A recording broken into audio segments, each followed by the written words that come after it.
Well, howdy, howdy, y'all, and salute to y'all.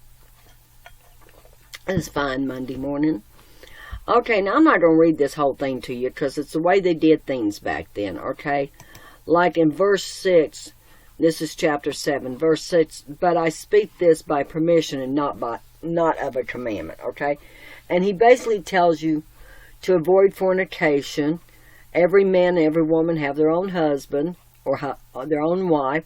They're to render due benevolences to each other, and that y'all don't have power of your own body, you have power of each other's body.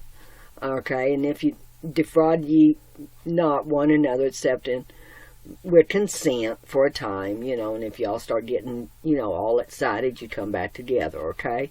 So that Satan don't tempt you, okay? And he goes on telling you all about the unmarried and the widows and divorce and all that kind of stuff, which later you will see that only reason for a divorce is in case of adultery. Okay?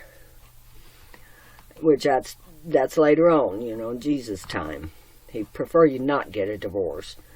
But if you have to, adultery's a reason. Okay?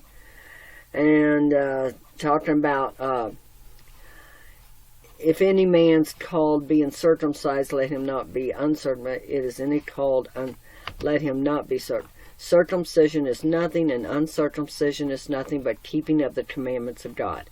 So basically, just keep the commandments of God. Don't worry about your rituals and circumcising yourself or not circumcising, that kind of thing.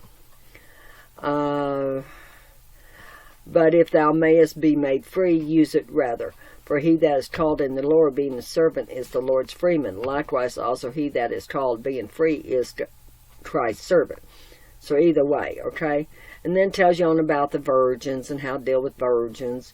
He'd rather you be a virgin and serve him, but then if you do get married, then the wife is going to be concerned of things of the world to please her husband, vice versa, husband please the wife. It goes on telling you all about that.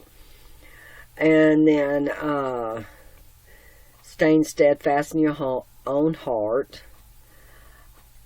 Okay, and it says the wife is bound by law, talking about man's law, as long as her husband liveth, but if her husband be dead, she is liberty to be married to whom she will, only in the Lord. But she is happier if she so abide after my judgment, and I think also that I have the Spirit of God. Okay?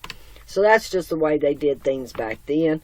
But we can learn how to be better people from the way they did things, but it's not a commandment other than don't fornicate and adulterize. That is a commandment. Alright, I love y'all. Do it the Lord's way. And y'all could go read that one yourself. It's chapter 7 if y'all want to know how they did things back then. About marriages and widows and divorce and all that. Alright, love y'all. Do it God's way, not your way.